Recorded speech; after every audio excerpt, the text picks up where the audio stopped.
Graças a Deus por tudo que Deus tem feito em nossas vidas. Vamos falar agora sobre Eliseu. Eliseu, meus irmãos, é o profeta, discípulo de Elias.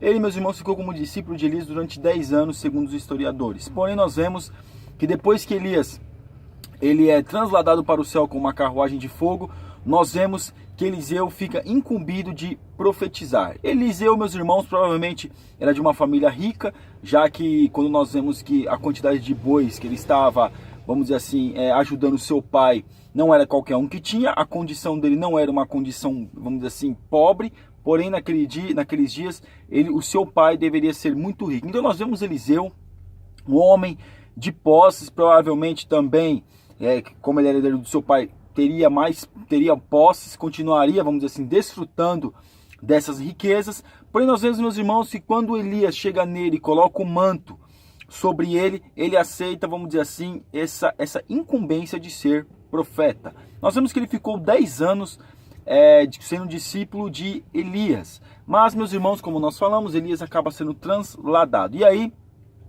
Eliseu, ele toma posse, vamos dizer assim, ele que fica como profeta. E o seu primeiro milagre, meus irmãos, que nós vemos, é que quando ele teve o manto, ele jogou o manto, que fala muito dos milagres, mas vamos colocar alguns. O primeiro milagre de Eliseu, meus irmãos, já que Elias fez 7, ele disse que faria o dobro, ou seja, faria 14 milagres. Então, o primeiro milagre de Eliseu ocorreu logo após a ascensão de Elias, né? E aí nós vemos que ele coloca o manto de Elias no Rio Jordão, e ele passa para o Rio Jordão, aí viram que verdadeiramente ele tinha autoridade. Então, nós vemos que nesse dia, todos viram que ele tinha autoridade e já reconheceram ele como sucessor de Elias. Depois, meus irmãos, ele realizou um milagre para ajudar os outros. Quando ele jogou o sal na água, a água estava poluída e a água ficou potável para o consumo. Isso é dito como um milagre que ajudou as pessoas. Mas o milagre que muitas vezes intriga, meus irmãos, vamos dizer assim, alguns, é que quando os meninos, 42 meninos, ficavam chamando ele de Cal, ficavam falando dele, ele amaldiçoou os meninos e sai uma ursa do mato, do matagal ali da floresta, e acaba, vamos dizer assim, dilacerando, destroçando, matando os 42 meninos. Então, muitos contestam acerca disso, como pode um homem de Deus matando meninos, mas alguns estudiosos defendem que a autoridade do profeta não poderia, vamos dizer assim, ser contestada, principalmente por crianças. Então nós vemos que pelo fato de ele ter chamado ele de calvo e falado mais algumas outras coisas para ele acabou amaldiçoando os meninos, mas mesmo assim não deixou de ser profeta. Aqui tem muitas linhas, mas o milagre, meus irmãos, depois nós vemos que quando Eliseu, ele vamos dizer assim, ele multiplica, Deus abençoa e multiplica o azeite da viúva. Então nós vemos que ali ele fez aquele milagre da multiplicação do azeite da viúva.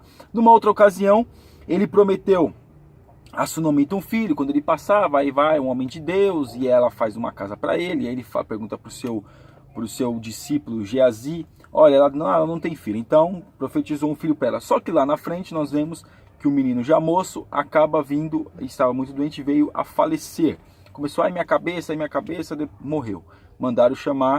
Mandou Geazi, depois ele mesmo veio até ali e ele ressuscitou o menino. E outra vez, meus irmãos, também nós vemos que quando os homens estavam ali, havia morte na panela. Ele joga uma farinha, claro, uma oração, pediu para Deus, e Deus tirou a morte daquela panela, já que aqueles homens estavam famintos. No entanto, meus irmãos, aqui, até vou ler aqui, no entanto, o principal foco do ministério de Eliseu não era os milagres compassivos, mas a denúncia dos reis.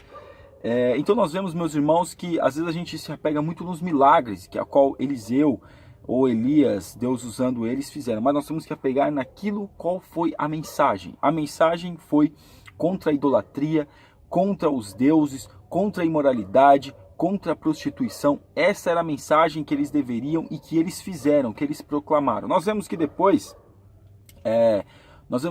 irmãos, Eliseu, o Elias não terminou vamos dizer assim, não ungiu Azael, rei da Síria, e nem ungiu Jeú, rei ali naquele momento, como rei de Israel. Porém nós vemos que quem acaba completando isso é Eliseu. Eliseu unge Hazael, rei da Síria, e unge Jeú, rei de Israel. Mas quando ele vai ungir Hazael, rei da Síria, ele unge Hazael, rei da Síria, só que depois ele fica chorando, fica meio triste. Hazael pergunta para ele, e aí ele fala, olha, você vai matar Ben-Hadad. E ele acaba matando Ben-Hadad e toma posse do reino. Mas, meus irmãos, a última profecia de Eliseu foi a vitória de Jeoás, né? Quando Jeoás ali naquele momento, ele estava profetizando para Eliseu estava profetizando, ele não acreditou muito. O que aconteceu? Eliseu falou para ele jogar as flechas, e aí ele joga apenas 3. Ele disse, olha, se você jogasse muito mais vezes, você derrotaria os seus inimigos. Então só por 3 vezes o seu inimigo será derrotado. E depois, meus irmãos, o que chama muita atenção também é quando Eliseu ele foi enterrado, já estava morto, seu último milagre, tinha feito apenas 13 milagres até agora, Deus usando ele. Nós vemos que naquele momento os homens estavam enterrando um homem, e aí teve um ataque do inimigo, os homens jogaram esse defunto, na cova de Eliseu. Quando esse defunto toca nos ossos de Eliseu, ele ressuscita. Então nós vemos que esse foi os milagres. Mas o legado de Eliseu, meus irmãos, foi um direcionamento da história e a cristalização da crença profética de que os profetas eram chamados para apresentar um modelo para o destino das nações e ao proclamar a vontade de Deus sobre a vontade de qualquer rei. Ou seja, a voz que deveria, vamos dizer assim, falar mais alto era a voz de Deus. Então por isso que os profetas foram levantados, para poder chamar a atenção dos reis, para poder trazer o povo, redirecionar o povo, para o povo seja crente, fiel ao Senhor. Amém, meus irmãos? Que Deus abençoe os irmãos, em nome de Jesus.